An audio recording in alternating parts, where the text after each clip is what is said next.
Welcome to O news Telugu. ఆంధ్రప్రదేశ్లో తల్లికి వందనం పేరుతో ఒక కొత్త పథకం అయితే ప్రారంభం కాబోతుంది.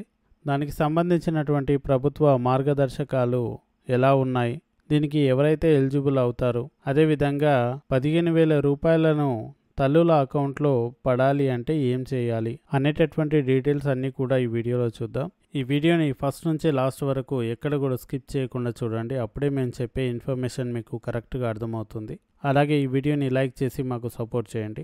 ఇలాంటి ప్రభుత్వం నుంచి వచ్చేటటువంటి లేటెస్ట్ అప్డేట్స్ అందరికన్నా ముందు మీరు తెలుసుకోవాలి అనుకుంటే మా ఛానల్ని సబ్స్క్రైబ్ చేసి పక్కన ఉన్నటువంటి బెల్ ఐకాన్ని క్లిక్ చేయండి. ఇక లేట్ చేయకుండా వీడియోలోకి వెళ్ళిపోదాం. ఆంధ్రప్రదేశ్లో కొత్త ప్రభుత్వం ఎన్నికల హామీ అమలుపై కసరత్తు మొదలుపెట్టింది. అధికారంలోకి వచ్చిన తర్వాత సూపర్ 6 అమలు చేస్తామని నాడు హామీ కూడా ఇచ్చిన విషయం అందరికీ తెలిసిందే. అందులో భాగంగా 4,000 పెన్షన్ అనేది ఇప్పటికే ప్రారంభమైపోయింది. ఇక తల్లికి వందనం పేరుతో బడులకు వెళ్లే విద్యార్థుల తల్లులకు 15,000 రూపాయల చొప్పున ఇచ్చేలా ప్రకటించినటువంటి హామీ పైన తాజాగా కొన్ని మార్గదర్శకాలు అయితే జారీ చేయడం అయితే జరిగిందన్నమాట. వైఎస్ఆర్ కాంగ్రెస్ పార్టీ అధికారంలోకి వచ్చిన తర్వాత అమ్మ ఒడి పేరుతో బడులకు వెళ్లే పిల్లల తల్లుల ఖాతాల్లో నగదును జమ చేసిన విషయం అందరికీ తెలిసిందే. ఈ పథకం కింద 15,000 ఇస్తామని చెప్పిన నిర్వహణ ఖర్చుల పేరుతో 1,000 రూపాయలు మినహాయించి 14,000 రూపాయలు తల్లుల ఖాతాల్లో జమ చేశారు. అదే సమయంలో ఆ తల్లికి 2 పిల్లలు ఉన్నా అందులో ఒక్కరికి మాత్రమే ఈ పథకం అమలయ్యేది. అయితే టీడీపీ హామీ ఇచ్చిన సూపర్ 6లో తాము ఎంతమంది పిల్లలున్నా అందరికీ కూడా ఈ పథకాన్ని అమలు చేస్తామని చెప్పుకొచ్చింది. చంద్రబాబు, పవన్ సైతం ఇదే అంశాన్ని ప్రధానంగా ఎన్నికల ప్రచారంలో చాలాసార్లు ఉపయోగించడం కూడా జరిగింది.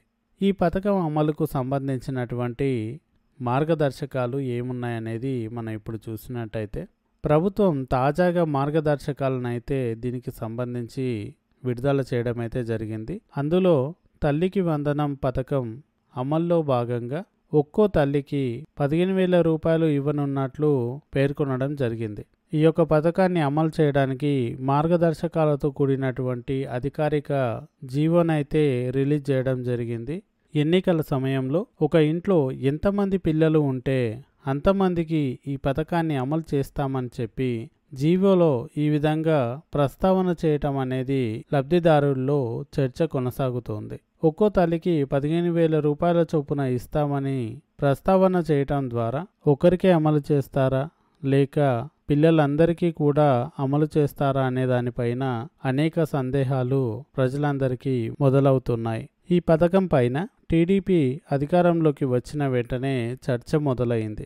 బడులు మొదలైన సమయంలో విద్యా కిట్లతో పాటు తల్లికి వందనం అమలు చేయాలంటూ డిమాండ్లు కూడా వచ్చాయి. తొలుత ప్రభుత్వ పాఠశాలల్లో చదివే వారికి ఈ పథకం అమలు చేస్తారనే ప్రచారం కూడా జోరుగా కొనసాగింది. కానీ తాజా మార్గదర్శకాల్లో ఎలాంటి షరతులు కూడా చూపించలేదు.